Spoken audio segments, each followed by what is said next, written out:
Globalement, on a de plus en plus de partenaires, mais on fait de moins en moins l'amour. Il y a des meufs, je suis sûr, elles préfèrent leur chien à leur mec. Mais 100 fois. Les humains, on est fait pour créer. C'est pour ça que tu te sens comme une grosse merde quand tu passes 2 heures à scroller sur ton téléphone. T'es pas en train de créer, t'es en train de consommer. Tu vois, le fait de se sentir bien et d'être positif, pour moi, t'es un aimant à rencontre. Les 12 premiers mois, tu baisses tout le temps. Et tout à coup, ça s'arrête, quoi. La meuf, ça y est, elle est partie en tournage. Changement. J'ai changé de visage. Je tourne, la meuf, là. J'ai vu passer un truc, je sais pas si tu suis le compte Diary of a CEO. Si, Il y a une nana qui est passée dessus, je sais plus qui, mais elle a dit les gens qui font l'amour de manière hebdomadaire, une fois par semaine minimum, voient la durée de leur vie augmenter de 49%. Putain. Non, en fait, j'ai regardé, c'est pas, ils vivent pas 49% plus longtemps, c'est juste que ta mortalité, elle va baisser, en fait. Tu vois, c'est pas ta vie qui va s'allonger de 49%, t'imagines, sinon les mecs, ils vivent jusqu'à 200 ans. Mais c'est que toute ta mortalité, toute cause confondue, va baisser. Et puis, je pense que tu peux pas le mesurer sur quelqu'un, je pense que c'est statistiquement. Ok. Mais ça veut dire peut-être que t'es bien dans ta vie, donc t'as moins de raisons de clamser. Je pense qu'il y a forcément un impact sur ton état d'esprit au quotidien, tu vois. Parce que qui dit faire l'amour, c'est un partage. Ouais. C'est une rencontre aussi avec quelqu'un. Ouais. Parce que tu fais rarement l'amour tout seul. Ça peut arriver. Ça s'appelle de la masturbation, mais... Moi, je mets pas les deux sur un même plan. Des fois, il y a des gens, ils vont dire oui, il faut se masturber, machin, mais c'est pas. En termes de. Je crois que ça a été étudié, j'ai pas envie de dire de conneries, mais en termes de bénéfices pour la santé, ça n'a rien à voir, je pense. Ouais, t'as raison, je pense que c'est différent, mais en fait, moi, ce que je trouve quand même assez fou, c'est que globalement, on a de plus en plus de partenaires, mais on fait de moins en moins l'amour quand tu regardes les fameuses études. Ouais, c'est ça. Est-ce que, d'ailleurs, je me posais la question, en fait, est-ce que les gens font l'amour tant que ça? T'as l'impression que c'est un peu omniprésent, mais je pense pas en réalité. Moi, quand je discute avec des clients ou des clientes, je pense que c'est pas rare pour une femme, on va dire dans la trentaine, quarantaine, de pas faire l'amour pendant 6-7 mois. Ouais, et en fait, je pense qu'il y a beaucoup de gens aussi qui sont en couple depuis longtemps, qui acceptent d'être partenaires de vie et de mettre de côté cette dimension sexuelle. À tort ou à raison, je pense que c'est propre à chacun, mais t'en as de plus en plus qui acceptent de vivre sous le même toit et qui partagent plus cette intimité, tu vois. Ouais, tu ferais un truc comme ça, toi? En fait, j'ai pas été dans une situation où je me suis retrouvée à vivre avec quelqu'un pendant longtemps. Mais je pense que c'est forcément quelque chose qui s'essouffle Bah, bien sûr. avec le temps, tu vois. Et c'est un truc que les gens ont du mal à accepter. Et, ils vont se rencontrer, tu vois, on va dire, allez, les 12 premiers mois, pour dire large. Mais pour certains, ça va être 3 ou ça va être 6. Mais en gros, tu baisses tout le temps. Enfin, c'est en permanence, 2-3 fois par jour, j'en sais rien. Et tout à coup, ça s'arrête, quoi. C'est assez piégeux. Ouais. Limite, je pense qu'il faudrait pas en faire des caisses au début pour pas que ce soit déceptif, tu vois. Exactement. Il faut y aller un peu en mode... faut regarder sous la pédale, quoi. Faut y aller en low profile. Mais en même temps, c'est ton corps, en fait. C'est le rythme naturel de ton corps. Il a envie. Et je pense que c'est lié... Ça me paraît assez logique, en tout cas. Beaucoup de gens l'expliquent comme ça. C'est lié, en fait, à la nécessité de l'espèce de procréer. Donc, quand 2 personnes se rencontrent, une fois qu'il y a eu une validation, tu vois, une fois que tu as eu la case, OK, c'est bon, on couche ensemble. Ouais, OK, c'est trop bien. Là, à peu près, il y a, on va dire, il y a un agreement des deux côtés. Et c'est parti, quoi. Mais parce que ton corps, en fait, il veut juste... OK, il faut des enfants. Ouais. Et en fait, la durée de la passion amoureuse, ce que nous, on va appeler dans notre langage passion amoureuse, en fait, c'est une durée qui sert à concevoir. Même à concevoir, avoir des enfants, tu veux dire. Ouais, c'est ça, à concevoir, conception maxing. Et après, une fois que ce truc-là est, on va dire, est censé avoir eu lieu, en fait, ton corps, il va se réguler en mode, OK, c'est bon, il n'y a plus besoin, quoi. Et en fait, moi, je pense qu'il y a aussi une notion de validation. Tu vois, le fait d'avoir des rapports avec son partenaire, ça te permet aussi de te dire, la personne tient à moi, on est en train de construire quelque chose de solide. Ça te permet aussi de développer ta confiance en toi, te sentir désiré par un partenaire, ce qui va se traduire bêtement par le nombre de fois que vous allez coucher ensemble. Tu te dis, si on couche ensemble 10 fois dans la semaine, c'est qu'en fait, il me désire beaucoup parce que je suis désirable. Donc ça peut être un cercle vertueux aussi, quoi. Ouais. T'as de la validation, en plus, sans compter tout ce qu'il va y avoir au niveau hormones, tu vois, de bien dormir. En général, tu dors bien une fois que t'as fait l'amour, etc. Ouais. Le gros problème, en fait, c'est que, au bout d'un moment, dans ton couple, en fait, beaucoup de gens, en tout cas, vont se baser sur est-ce que j'ai envie ou j'ai pas envie. Et moi, j'ai un problème avec ça, parce qu'en fait, il y a beaucoup de choses qui sont bonnes pour toi dans la vie. Tu n'as pas cette petite émotion de j'en ai envie tout de suite. C'est-à-dire? Je vais donner un exemple. Moi, j'ai beaucoup de mes clientes, typiquement, elles interagissent avec des hommes et elles vont me dire, alors qu'on a établi ensemble que c'était un très bon partenaire, en tout cas, voilà, c'est un mec qui lui correspond, etc. Il est intéressé, etc. Mais, j'ai pas trop envie de lui écrire aujourd'hui. Elle fonctionne à l'envie comme ça. Alors qu'en réalité, ce mec-là serait bon pour elle. Elles peuvent avoir en revanche cette petite envie d'écrire à un autre gars qui, lui, n'en a rien à foutre. Il leur donne pas l'heure, tu vois. Ouais. Et c'est la même chose quand tu vas faire les courses. Est-ce que tu as spontanément envie d'aller acheter des brocolis? Non, en tout cas, j'ai une petite envie de brocoli, tu vois. t'as raison, mais je pense que c'est important de s'écouter. Je pense que quand t'es en début d'une rencontre amoureuse, faut écouter justement ses envies, parce qu'une fois que tu rentres dans le couple, t'as plus des devoirs. Et je pense qu'il faut profiter de ses envies au début, parce que le couple, c'est quand même parfois un peu, entre guillemets, enfermant, mais c'est normal, t'as des comptes à l'un à l'autre. Donc, toi, tu dis, je chope l'envie comme ça, quoi. Je suis plus partisane de s'écouter, quitte à parfois faire du chaud-froid de temps en temps. Et tu vois, c'est marrant parce que j'avais lu quelque chose, c'était que, en fait, le désir, ça peut difficilement cohabiter avec l'amour. Pourquoi? C'est quoi? Elle s'appelle Esther Pétel, je crois. Esther Perel. Perel, oui, bravo.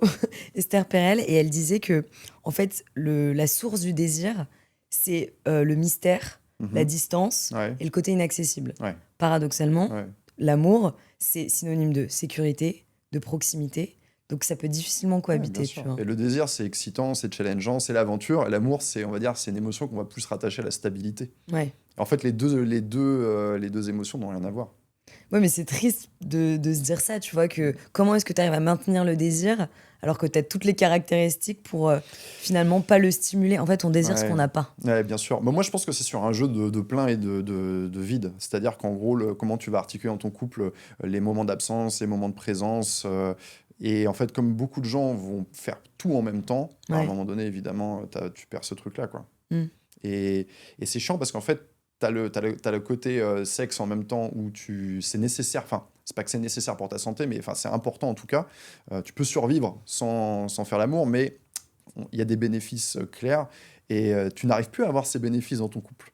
Et donc, d'un côté, ce qui te rend heureux te rend aussi malheureux. J'ai lu une étude d'ailleurs où c'est en gros, ils ont étudié en gros dans des couples ton taux de satisfaction par rapport à ta fréquence, la fréquence à laquelle tu vas faire l'amour. Et en gros, t'as pas besoin de faire l'amour, tu vois, 1 fois par jour ou 10 fois par jour. C'est pas ça en fait. C'est juste que si tu couches avec la personne, on va dire tous les jours, plusieurs fois par jour, tu auras la même satisfaction ressentie que si tu couches avec la personne 1 fois par semaine. Mais par contre, à partir de là, si tu diminues la fréquence, ta satisfaction dans ton couple, elle baisse. Donc c'est la régularité plus que... T'as une certaine régularité. Tu vois, à partir de 1 fois par semaine, t'es happy, t'es content. Et en dessous de ça, tu commences à, entre guillemets, en souffrir, tu vois. Dans la mesure où tu reportes que t'es moins satisfait, quoi. Tu sais, ce qui tue la sexualité des couples aujourd'hui, c'est les écrans. Mais c'est monstrueux. C'est la pornographie. Moi, déjà, je dis pas d'écran dans la chambre. Dans ta chambre, t'as une télé, toi? Non, j'en ai pas. Et j'en aurai jamais. Dans ton appart, t'as une télé? Ouais. Mais je l'ai pas mis dans ma chambre. Ok. Et j'utilise... Même pas de télé, moi. Ouais, mais après j'en ai même pas besoin. D'ailleurs, je dis ça, non, j'ai pas de télé. En fait, j'ai un vidéoprojecteur. Bon, ça fait un cinéma, mais en réalité, je vais l'allumer autant qu'une télé. Ouais, on est bien d'accord. Mais ouais, du coup, et surtout, on en revient, le stress et la fatigue. Pour moi, en fait, te forcer, c'est le pire truc. Mais quand t'es épuisé, et malheureusement, je trouve qu'on a des vies un peu à 400 à l'heure, tu vois, surtout dans les grandes villes. Toi, peut-être, moi, ça va. Ouais. Dans les grandes villes, c'est vraiment, tu vois, avec les transports en commun, je sais pas, le bruit. En fait, t'es crevé le soir quand tu rentres, quoi. C'est quoi ton rituel, toi, du soir? Moi, mon rituel, déjà, je suis souvent dehors. Une soupe avec un bavoir, déjà? Non, en fait, je dîne souvent dehors et je rentre tard, du coup, je dors direct. Ok. Oui, parce que t'es claqué, quoi. Ouais. Tu te poses pas la question. Ça, c'est le meilleur sommeil, c'est quand t'as fait dans ta journée. Tu vois, t'as fait. C'est-à-dire que, tu vois, nous, on a produit une vidéo, on a fait un truc, j'ai fait 2-3 coachings, ou j'ai bossé sur un truc. Là où j'ai le plus de mal à dormir, moi, c'est les journées où j'ai... en gros, à quoi m'a servi ma journée. Tu vois. Et t'as pas le même sentiment de satisfaction aussi, tu vois. C'est vrai. D'ailleurs, les gens qui te connaissent pas, tu fais quoi? Comment ça? Bah, je sais même pas, on s'est pas présenté. C'est vrai, c'est vrai. Ben, moi, D'abord, expliquons, on se connaît parce qu'on a fait un podcast tous les deux. Exact. Avant de faire ce podcast, tu m'as contacté. Ouais. Parce que Parce que j'ai monté une application de rencontres axée autour du bien-être. Ouais. Donc pas que. Plus matchmaking que rencontre, non? En fait, c'est mi-dev perso, mi-rencontre. Ouais. Et d'où l'intérêt qu'on ait pu faire le podcast ensemble, c'est que la thèse, c'est de se dire aider les gens à mieux se connaître pour mieux rencontrer. Parce qu'en fait, chercher à des partenaires à non plus finir sur des apps ou à swiper, c'est à la portée de tout le monde. Mais à quel point tu arrives à écrire des belles histoires, pour moi, c'est souvent un rapport à soi. Ouais. Donc, Marion Perrier, messieurs, dames. Je ne suis même pas présenté, on a commencé comme ça. On est des sauvages. On est vraiment des sauvages. Mais en même temps, c'est comme ça. On est chez nous, vous participez à notre conversation. Et voilà, c'est cool, quoi. D'ailleurs, dites-nous ce que vous en pensez en commentaire en dessous de la vidéo. S'il y a des thèmes que vous voulez qu'on aborde, pourquoi pas. On pourrait refaire ça. Ouais, avec plaisir, que ce soit un peu participatif. Il y a pas mal de gens qui disent que la différence entre l'amour et l'amitié, c'est le sexe. Toi, t'en penses quoi? Parce que moi, j'ai une idée là-dessus que je te partagerai. Moi, je suis assez d'accord. En fait, je suis assez d'accord dans la mesure où je pense qu'avec ton partenaire amoureux, il faut que tu aies une grosse part d'amitié dans ta relation. Je pense que ce côté-là est un peu sous-estimé, mais le côté, c'est mon meilleur pote ou c'est ma meilleure pote. En fait. Tu te marres, tout simplement, en fait. Et après, en ce qui concerne le sexe ou les gens, c'est-à-dire, à ton avis, avis perso comme ça, c'est quoi, toi, la bonne fréquence? En fait, c'est compliqué parce qu'il y a une histoire d'appétit sexuel et tu vas pas avoir le même appétit en fonction de tes partenaires. Ok. Donc, je peux pas te donner une réponse. Et en fonction de où t'en es avec ton partenaire. Si t'es à 2 mois, évidemment, mais je sais pas, comme ça, t'as déjà été en couple longtemps. Je sais pas, au bout de 2 ans, tu vois. C'est quoi un peu ta baseline de... Ah bah, pour moi, il faut au minimum 4 fois par semaine. Ah ouais, t'es au-dessus de la moyenne. Je pense, mais après, encore une fois, pour autant, il y a des périodes où tu dis que non, où t'as des relations amoureuses qui sont pas forcément hyper sexualisantes et tu partages autre chose et c'est ok, tu vois. Ouais, c'est ok. Mais après, si l'autre en face, c'est pas ok pour lui. Je pense que... C'est là que les problèmes commencent, quoi. En fait, non, mais c'est une question de où est-ce que tu mets tes priorités. C'est-à-dire que, tu vois, on parlait du fait d'avoir ton mec ou ta nana avec qui tu as une relation limite amicale. Moi, typiquement, je sais que pendant longtemps, c'était pas ma quête. Je me disais, je cherche autre chose chez mon partenaire que le fait de me marrer. Et en fait, là, dernièrement, je me suis dit, mais en fait, j'en ai marre d'avoir du deep talk tout le temps. Tu vois, d'avoir une espèce de démonstration mutuelle. Ça peut être fatigant rapidement, ça. En fait, je me suis dit récemment, en fait, l'humour dans un couple, c'est primordial et c'est souvent ce que tu partages avec tes amis parce que tu as un côté lâcher prise, je m'en foutiste. C'est fou. Moi, c'est mon critère principal quand je rencontre quelqu'un, c'est de voir... Alors, tu le sais pas tout de suite, mais tu vois, dès que tu commences un peu plus à te fréquenter, ok, est-ce que cette personne-là, elle va me faire sourire, va me faire rire au quotidien, on va pouvoir déconner. C'est hyper important. Parce qu'en gros, c'est le truc dont tu as le plus besoin, d'avoir de la... Ça fait un peu cucu, mais d'avoir de la joie de vivre, tu vois. Ouais. Mais si ton entourage amical, il t'offre ce côté un peu fun... Ouais, mais tu te lèves pas non plus avec tes potes. Enfin, tu vois ce que je veux dire, le matin, quand tu démarres la journée, raison. quand tu vas prendre un petit déj, tu vois, en général, ton partenaire, ça peut vite être la première personne que tu vas voir ou la dernière personne que tu vas voir. Auquel même si tu vas te penser. vois pas ou tu vas t'extoter, quoi. Moi, par rapport à la question que je te posais sur la différence entre l'amour et l'amitié, je me suis un peu penchée sur la question sur est-ce que c'est vraiment que le sexe? Parce que je me dis, dans ce cas-là, si demain je suis attirée par un ami, j'ai aucun frein, ça peut devenir mon mec de demain. Et en fait, je pense que Sauf si c'est un mauvais coup, tu vois, ça va être compliqué. Mais... je sais pas, est-ce qu'il y a vraiment des mauvais coups? Je pense. C'est un non, débat. j'allais dire qu'il y a plus des gens qui vont pas être compatibles, quoi. Voilà, et encore, il n'y a rien de figé. Tu vois, tu peux évoluer. Mais je pense que la grosse différence, c'est la notion un peu de possessivité ou de jalousie. Parce que je trouve que quand t'aimes quelqu'un, si demain il aime quelqu'un d'autre, ça te rend malheureux. Alors qu'en amitié, s'il aime d'autres gens, ça t'importe peu, finalement. C'est quelque chose que tu partages et c'est tout à fait établi et il n'y a pas de problème. Donc je pense que c'est l'exclusivité, le fait aussi d'avoir des projets communs. Tu vas pas forcément avoir 1000 projets communs avec tes amis, bien que tu les accompagnes dans les leurs et inversement. Et peut-être aussi le côté de proximité, en fait, de vulnérabilité émotionnelle. Tu vois, moi, je verrais plutôt le truc comme ça. C'est pas je vais prendre un ami pour en faire mon partenaire. C'est je veux que chez la personne que j'ai choisie comme partenaire, je veux que dans cette relation, il y ait des petites pépites, il y a de l'amitié, quoi. Je veux qu'il y ait de l'amitié, je veux qu'il y ait du truc. Non, Mais je vais pas pour autant la partager, tu vois. Et quand tu coaches des gens, t'en as beaucoup qui tombent amoureux de leurs amis? Non. Pas tant que ça? Pas tant que ça, non. Pas tant que ça. Non, mais par contre, il y en a beaucoup qui vont réactiver quelqu'un. Tu sais, le gars, ah oui, lui, je l'ai croisé au lycée il y a 15 ans. Ouais, mais pas des potes du premier ou deuxième cercle, quoi, qui tombent amoureux comme dans les films. Non. Par contre, moi, je vais beaucoup bosser avec les gens sur le fait de rencontrer des nouvelles personnes. Pas dans un but de dating, pas dans un but de je cherche quelqu'un, tu vois, en mode truc, mais en mode je veux du cercle social. Je veux rafraîchir mon cercle social, je veux des nouvelles têtes, des nouvelles connaissances. Parce qu'en fait, beaucoup de relations vont démarrer comme ça. C'est-à-dire que tu vas pas passer par la case. D'abord, c'est un pote et ensuite, ça devient un partenaire. Mais tu as un côté, je fais des trucs dans ma vie, je sors, je rencontre plein de gens, je parle à 20 nouvelles personnes par mois, 40 nouvelles personnes par mois. Et tout à coup, en fait, ce truc-là, même si y a des gens, tu vois, je vais leur parler 5 minutes, il y a des gens, je vais les voir un peu plus longtemps, mais ça fait qu'en fait, tu as de la relation amoureuse qui va arriver de manière organique là-dedans. Ouais. On en avait un peu discuté ensemble Ouais, c'est vrai. au téléphone, le fait d'avoir une dynamique positive. Ouais. À quel point ça te rend attirant et ça te permet de créer des rencontres. Ouais. Tu vois, le fait de se sentir bien et d'être positif, pour moi, t'es un aimant à rencontre. Tu penses que t'attires? Alors, pour moi, tu n'attires pas. En fait, t'élargis. En fait, t'as pas plus d'opportunités, mais c'est juste que tu les vois davantage. Ouais. Ouais, moi j'ai un problème avec ce truc de j'attire. Dès que quelqu'un me dit ouais, j'attire, ça me saoule en fait. Parce Pourquoi? qu'il y a un côté un peu magique là-dedans, j'aime pas ça. Ouais. Alors que c'est une question de comportement. Pense à ça, tu vas attirer, tu vas magnétiser, tu vois. Moi je vois plus ce truc comme ça. C'est je suis trop bien dans ma vie. En fait, t'es dans un état émotionnel qui est positif, c'est-à-dire voilà, tu te lèves le matin, t'as de l'énergie, machin, etc. Donc, je fais plein de trucs. Ouais. Tu vois, j'ai un surplus d'énergie. En fait, je pense qu'on peut dire que le fait d'être trop bien nous donne un surplus d'énergie. Direct. Que tu as envie de balancer dans n'importe quoi. Il y en a, ils vont le mettre, ils vont se passionner vachement pour un truc. Il y en a, ils vont parler à plein de gens. Mais du coup, ça fait que tu te bouges beaucoup. Tu bouges dans tous les sens, machin. Et en fait, là, du coup, tu vas rencontrer plus de gens. Ouais.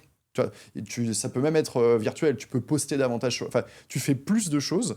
Donc, mettons, si c'est un truc qui est lié avec les réseaux sociaux, comme nous, on bosse beaucoup avec ça, je fais plus de choses, je filme plus de choses, je communique plus, donc il y a plus de gens qui me voient. Tu vois, il y a un côté, en fait, t'es là, en fait, tu t'agites, tu vois. Ouais. Tu crées de la visibilité. Et ensuite, du coup, les gens te voient et veulent interagir. Ils ont des raisons d'interagir. Parce que quand t'as pas de raison d'interagir avec quelqu'un, tu vois, toi, j'arrive, je te vois, tu fais rien, t'es comme ça, comment je peux interagir avec toi?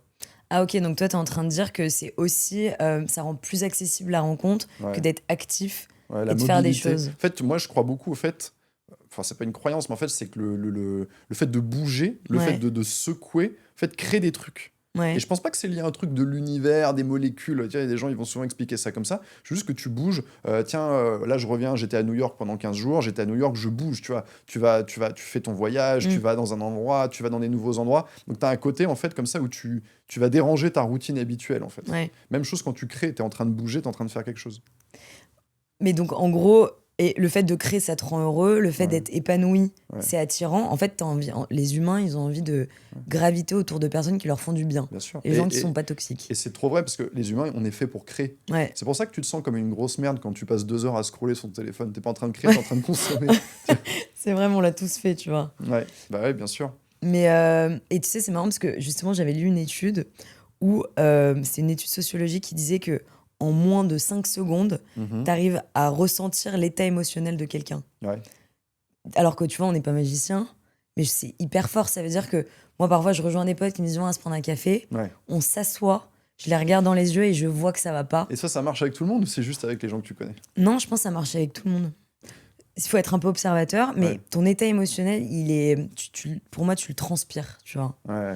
Et donc, si t'es stressé, bah souvent, tu vois, moi, parfois, je suis à des soirées, t'as des gens qui viennent me parler, ils sont un peu stressés, ils sont mal à l'aise. Moi, je suis rarement mal à l'aise, ils arrivent à me foutre mal à l'aise. Ouais, ils te communiquent. Tu sais, ils font ok. Les animaux sentent ça aussi. Ah ouais? T'as des animaux ou pas? Non, j'en ai pas. T'en as pas? Moi, je sais pas, moi j'ai eu chien, chat, etc., des ânes. Ouais. J'ai eu plein d'animaux. Non, tu nous l'as fait à la Ninée. Non. Ah oui, c'est vrai qu'il fait ça, il est un peu dans une phase. Il a une ferme. Ouais, bah moi j'ai grandi à la ferme. Ok. Du coup, pour le coup, je sais pas si je vais y retourner, tu vois. Ouais. Donc j'ai eu mon quota de. Mais ouais, les animaux, ils arrivent à capter ça en fait. Ils ont un truc hyper fin. Et je pense qu'on est équipé aussi. Alors, je trouve ça très drôle que tu parles d'animaux, parce que moi, j'ai eu pas mal de débats avec des amis qu'est-ce que tu penses des gens célibes qui ont des animaux, hommes comme femmes, hein, peu importe, qui ont un chien. Moi, j'ai un truc sur le chien parce qu'en fait, je l'ai dit moi-même, mais en fait, je pense que c'est un putain d'accélérateur social. C'est-à-dire le fait d'avoir un chien. Typiquement, tiens, on reprend ce qu'on a dit tout à l'heure. Ouais, je suis trop pas bien dans ma vie. Enfin, quand t'as pas d'énergie, t'as pas ce surplus d'énergie, en fait, tu restes chez toi, tu fous rien. Par contre, quand t'as le chien, il t'oblige. Ah, c'est pas con. Il t'oblige en fait, ce bâtard, tu vois. Tous les matins, il faut que tu le sortes, tous les soirs. soirs s'il pleut. Ouais. C'est horrible. Ah, c'est marrant. Mais en fait, du coup, ça te permet de faire des rencontres, t'as pas le choix en fait, t'es dehors. Et bah, ça te fait bouger, ça te stimule. Et les chiens, en fait, ils vont se sentir, tu vois, ils vont aller se dire bonjour. Et du coup, les humains sont obligés de se dire bonjour derrière. Ouais. Mais, donc ça peut être un moyen de rencontre. Ouais. Moi, je vois aussi ça d'un autre œil. En fait, c'est marrant, j'avais tourné un micro-trottoir où je demandais aux gens quel est votre partenaire idéal. Genre, décris-moi ton partenaire idéal. Je te jure que sur 10 personnes, il y en a 2 qui ont parlé de leur chien. Pour des raisons de loyauté, de dévouement, du fait qu'ils te fassent pas chier. Et j'ai trouvé ça très triste. Ouais, mais j'ai trouvé ça très triste. Ouais, mais ouais.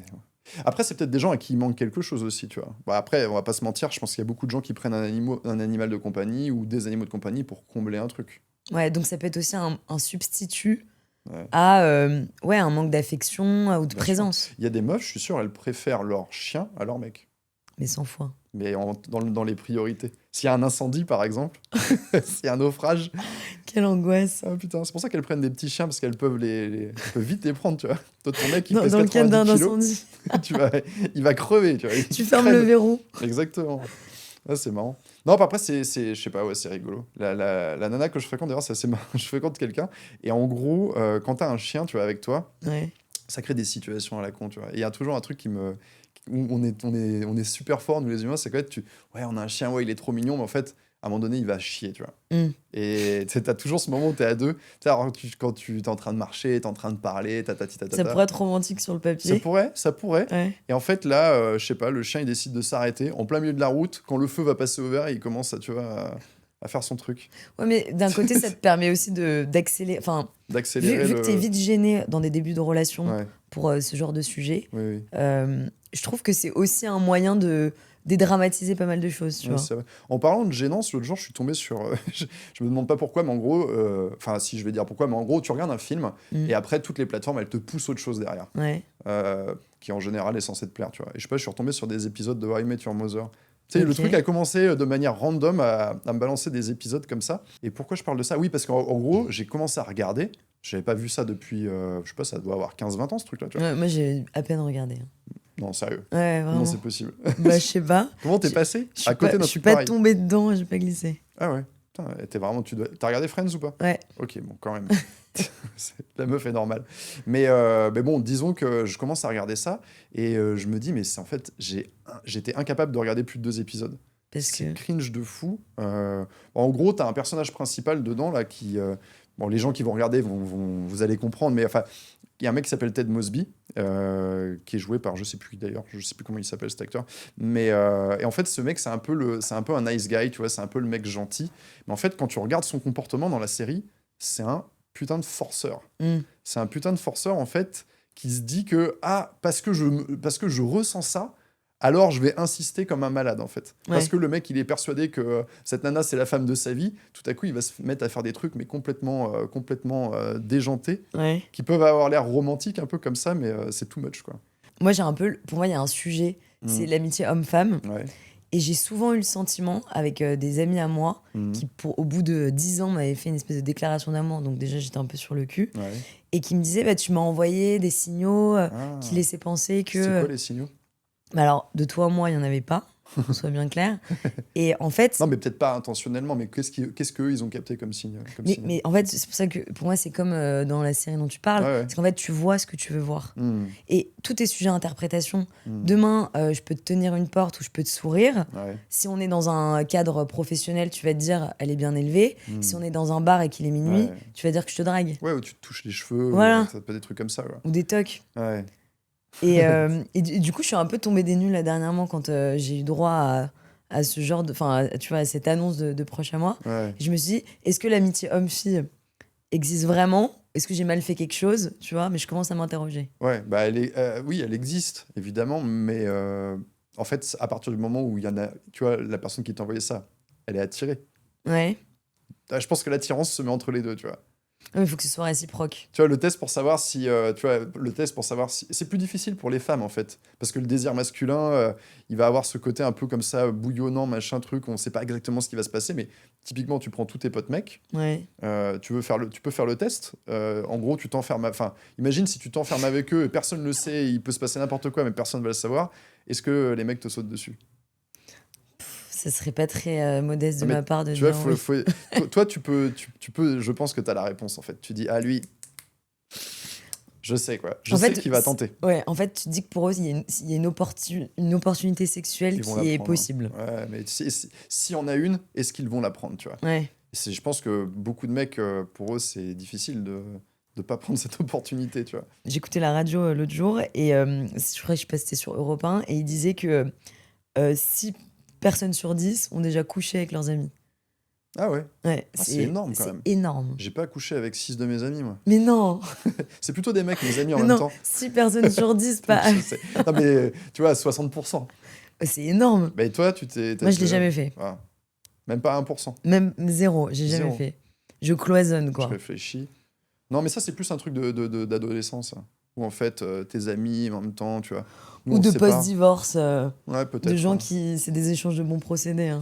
je l'ai vu, tu vois. Autour de 50 ans, les gens, C'est ils le marrant, font ça. aussi. Ah ouais, non, non, bah du coup, moi, je réponds pas bien à cette statistique-là. Ouais. Ouais. Par contre, ça me fait penser à un truc, cette histoire d'amitié et de sexe, et j'en ai parlé dans un dîner avec des potes, donc j'avais des potes gays qui étaient là et tout, et donc ça parlait énormément de cul. Dès que t'as des gays, de toute façon, dans la table, c'est parti, quoi. Ouais, ou Ça que des change. nanas, c'est pareil. Hein, Ouais, bah, c'est pareil. Et puis, bah, des gays et des nanas. Ouais. Bon, il y avait les deux pour le coup. Et en fait, c'était, ouais, en gros, à l'adolescence, quand t'es, on va dire, entre 14 ans et 20 ans, tu vois, pour faire large, tes potes, en fait, ta sexualité, tu la découvres avec tes potes. Donc, Donc, t'as elles sont beaucoup en mode de. touche pipi. Ouais, t'as beaucoup de ouais, touche pipi. C'est beau, ça, touche pipi. C'est mignon. C'est quoi? C'est TPP, je crois. TPP. Quelqu'un m'en a parlé Putain, hier aussi. hashtag TPP. Alors, c'est un truc. Putain, je déteste ça, touche pipi. C'est trop. Touche pipi. C'est la pire Non, mais tu vois, dès que t'entends ça, ça pue la piste, tu vois. Mais non, mais tu vois ce que je veux dire. Les Bah, t'as mecs, raison. tu découvres, machin, t'as de la masturbation, t'as des trucs, enfin. Et ben alors, je vais lancer un débat un sujet qui est horrible, mais je suis assez d'accord avec toi sur le fait que c'est tes amis. Ouais. Mais souvent, des échos que j'ai eus, c'est tes cousins et tes cousines. Ah ouais? T'as jamais entendu ça? Bah, non. Putain, moi, je suis partie kiter à Darla avec des groupes de gens Avec que je tes cousins, connaissais du pas. coup Non. Et on a commencé à avoir le sujet de conversation. Il y avait pas mal de gens qui venaient de familles catho, un peu tradies. De toute façon, tu fais plein de trucs de famille où t'as tout le monde qui se pointe, quoi. Et c'est des cousins un peu éloignés, mais Ouais. il y avait bien 4 mecs qui avaient 40-50 ans qui ont avoué que les premières fois où ils avaient eu un peu une discovery sexuelle, et ben c'était avec leur cousine éloignée. Ah ouais. Et ça a choqué personne, moi j'étais outrée. Putain. Peut-être que c'est générationnel aussi, je sais pas. Je suis pas trop choqué dans la mesure où quand t'es un ado, en fait, t'as tellement d'hormones que tu questionnes rien. Tu te poses pas la question de. De l'inceste. Non, même philosophiquement, ça ne t'atteint pas, en fait. Ouais. Et en gros, t'as ce gros repas de famille ou la grosse fête à neuneux ou le mariage de je sais pas qui ou les 40 ans de je sais pas qui, là. Et ils mettent tous les ados ensemble, tous les gosses ensemble, allez jouer, tu vois. Qu'est-ce que tu crois qui va se passer? C'est vrai. Ouais. J'étais sur Instagram et il y a une vidéo il y a un mec, un micro-trottoir qui arrive souvent, Ouais. tu sais, qui arrête des gens dans la rue et qui disent c'est quoi votre unpopular opinion? Ouais. Toi, si t'en avais un, Je ce je serait vais t'en quoi? donner une sur les rencontres et le dating en général, Ouais. parce que c'est quand même le sujet dans lequel je suis depuis 10-15 ans maintenant, enfin même plutôt 15 que 10. En gros, les hommes que les femmes décrivent comme l'homme idéal, c'est pas l'homme auquel elles réagissent et tu vois qui fait qu'elles ont envie d'aller vers. Typiquement, elles vont décrire non, moi je veux un mec qui soit machin, qui soit hyper bon communicant, Mm. tu vois. Alors qu'en réalité, quand tu leur présentes des mecs qui sont hyper bons communicants, Ouais. non, elles veulent pas un mec elles veulent pas un mec malléable, gentil, bon Gentil, j'allais communicant, lui dire. bienveillant. Mm. Je veux un mec bien. Non, tu ne veux pas un mec bienveillant en fait. Tu veux un mec en réalité qui te, tu vois, car tu dis putain, je l'admire, je le respecte. Il va pas être là tout pieu dans un comportement comme ça. C'est pas ça qu'elles veulent en fait. Et je le vois parce que je suis des gens, tu vois. Donc je vois telle nana. Bon, le gap. Elle en fait, parle à gap. 5 mecs, tu vois. Il y a lui. Je regarde ce que les mecs font et je regarde ce que mes clientes ressentent. Je peux te dire que le mec vers lequel elles vont, quasi systématiquement, c'est celui qui est le moins intéressé. Et qui, du coup, qui a un comportement qui est très challengeant. Tu as cette impression, en fait, que vu que le mec ne réagit pas, là où tous les autres mecs sont en train de machin, ça va, bien dormi, bonne journée, nanana, le mec qui ne réagit pas va te trigger, t'as envie d'aller vers lui parce qu'il est beaucoup plus challengeant, il te paraît inaccessible et le fait qu'il ne réagisse pas justement, t'as l'impression en fait de level up en fait, parce que c'est le comportement que tu vas associer à un mec qui normalement est un peu mieux que toi. Quand je dis mieux que toi, ça veut dire en dehors de ta... Voilà, surchopé. En dehors de ta ligue ou surchopé, quoi. C'est ça. Moi, d'un côté, je me dis, putain, ça serait mieux d'être plus lucide, déjà. Enfin, tu vois, qu'il n'y ait pas un tel écart. Ça me saoule. Parce qu'en fait, c'est de l'émotion instantanée, en fait. Tu penses pas qu'il y a aussi quand même un sujet de maturité émotionnelle ? Parce que moi, le côté challengeant, surchopé dont on parlait... Oui, mais je trouve que quand tu l'as beaucoup fait, à un moment, c'est usant. Tu te fais plus avoir, tu tombes plus dans le panneau. Ouais, et donc en fait, je pense que quand tu l'as expérimenté et que tu as vu et que tu t'étais prouvé que parfois tu t'étais cassé les dents sur le dossier, que parfois tu avais peut-être perdu confiance en toi, et qu'en plus de ça, ça débouchait pas sur une belle relation. Tu vois le mec de moi et en fait, tu te rends compte qu'en fait, non. Le mec est un vieux loser. Quoi. Ouais, et t'as pas envie de quelqu'un qui te néglige. Ouais. Enfin, au début, ok, ça peut être cool, mais en fait, au fond, on a quand même envie de quelqu'un qui nous traite bien. Ouais, bien sûr. Non, mais ça, c'est... Mais beaucoup de femmes n'en sont pas conscientes. Hein. Ouais. Moi, en gros, je me bats contre ça. C'est fatigant. Et tu leur dis, genre, tu les confrontes en disant... Je me répète, mais t'as pas idée. Le nombre de vocales que j'ai fait là-dessus, laisse tomber. Et elles disent, t'as raison, Yann, in fine. Non, parce qu'en fait, disons que t'as deux boussoles. T'as ta boussole émotionnelle, ce que je ressens, tu vois, la fameuse envie, la petite envie. Tout de suite, ce que j'ai envie de faire. Et après, t'as ton cerveau, tu vois. Et souvent, mes clientes, mais beaucoup de femmes d'ailleurs, je ne vais pas dire en général, mais beaucoup de femmes, elles vont fonctionner à la boussole émotionnelle. Ouais. Tout de suite, ce que je ressens maintenant fait figure de vérité. C'est-à-dire le vrai, en fait, c'est pas, tiens, il me faut un mec qui est comme ça, qui a déjà des enfants, ou qui a pas déjà des enfants, ou qui a telle ou telle vision, ou telle croyance, ou tel truc. Non, c'est ce qui est vrai, c'est ce que je ressens. Si je me ressens comme ça, alors c'est tu vois. Moi déjà je trouve ça absurde. Alors c'est le bon, tu vois. Ouais, mais je trouve ça absurde de lister ce qu'on veut. Ouais, je ne ressens pas ce petit truc. Ouais. Tu vois, c'est ça, je l'ai entendu mais des dizaines et des dizaines de fois. Mais attends, ce petit truc. Mais moi je suis une fille, je pense comme ça. Ouais. Je me dis parfois tout est bien. Et ça te bloque, ça. Mais en fait, ouais. Et pour peu que tu sois un peu trop, un peu sapiosexuel, que tu intellectualises beaucoup les choses, moi je switch. C'est-à-dire que tout est bien. Si à un moment je me dis, j'ai pas le petit truc, mais en l'espace de 2 heures, je me suis retournée, c'est fini, quoi. Et ton petit truc, c'est peut-être un truc c'est peut-être juste de l'attirance ou c'est peut-être un truc. Je pense que par moment, d'une manière ou d'une autre, je le relie à ça, moi. D'une manière ou une autre, je le relie à une question d'attirance. Physique ? Ouais. Ou le intellectuel. petit truc, quand on dit le feeling, le petit truc, c'est une attirance. Alors, ça peut être intellectuel, mais en général, c'est plutôt physique. Ah, moi je pense que c'est quand j'ai trop l'ascendant. En fait, pour moi. Oui, ou d'attitude aussi. En fait, faut un équilibre. Dans le jeu de la séduction. Ouais. Faut que ce soit hyper bien dosé. Ouais. Tu vois, le petit truc, toi, par exemple, t'es là et que le mec, il est là, t'auras l'impression que tu as le petit truc en plus. Le petit truc en plus, c'est ce fameux gap où, d'habitude, les mecs que je vois, ils se comportent comme ça. Mais lui, il se comporte en fait de telle manière. Donc là, il y a un petit truc en plus. T'as raison. Et en fait, tu dis, il y a un petit truc mystérieux, faut que j'y aille, en fait. Mais on est des éternels insatisfaits. On est très, très cons, surtout. Ouais. En fait, on regarde. Le bonheur, c'est simple, mais de l'avoir, mais on refuse de se Et on a du mal à se projeter aussi. Tu vois, tu fais une date ou deux, mais en fait, il faut réussir. Et ça, t'y arrives quand tu t'es bien planté plusieurs fois, mais à te dire, attends, dans 6 mois, je me sentirais probablement plutôt comme ça. Ouais. Ce que je ressens là, en fait, c'est une émotion, c'est pas long, en fait. Là, ça va durer quelques instants, ou alors c'est des trucs qui peuvent traîner quelques semaines, quelques mois, mais faut essayer de voir après, en fait. Ouais, t'as raison. Et toi, c'est quoi ton opinion impopulaire ?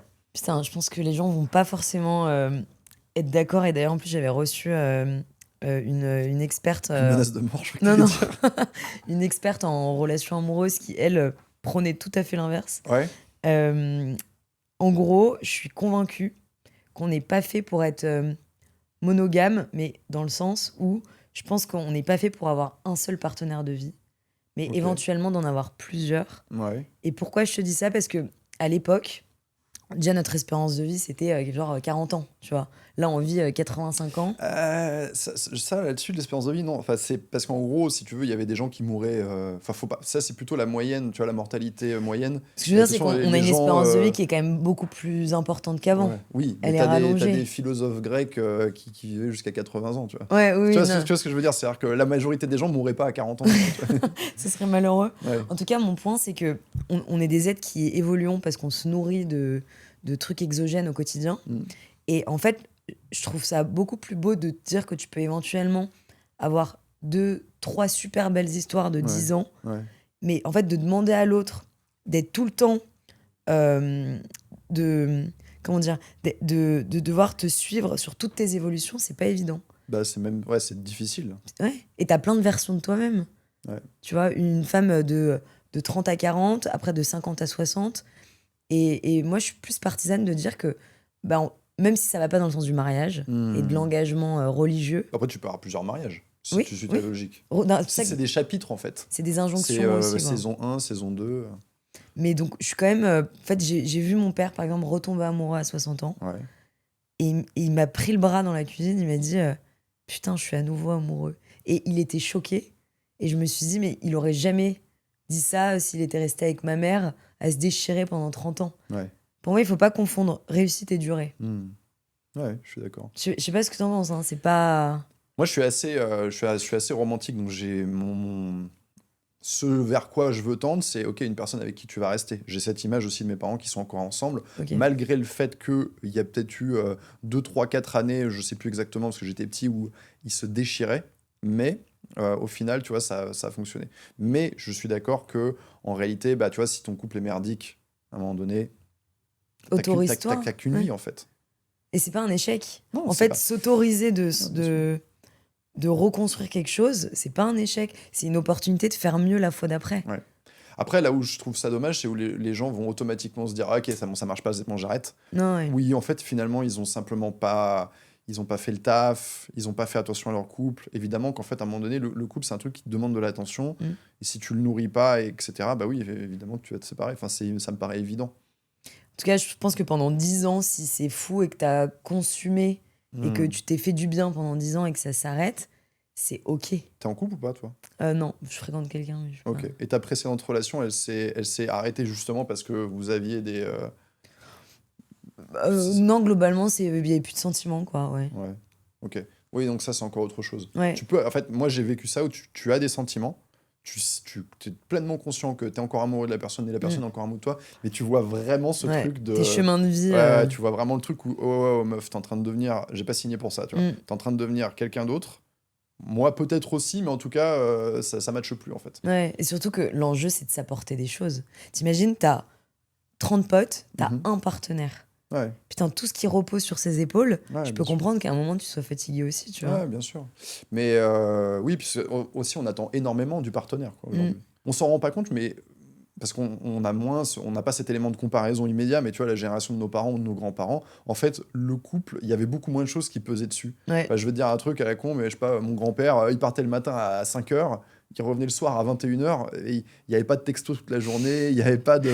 Pourquoi t'as liké un gros boule? Pourquoi t'as liké... regarde Euphoria sur Netflix, enfin, tu vois, je sais pas quoi, enfin... Ouais. Et pourquoi t'as liké un gros boule sur Instagram? Ah là là. Sur ces belles paroles, je pense que c'est une bonne fin. Conclusion, abonnez-vous. On se retrouve prochainement avec toi peut-être. Ouais, c'était génial. Merci beaucoup pour la discussion. À bientôt.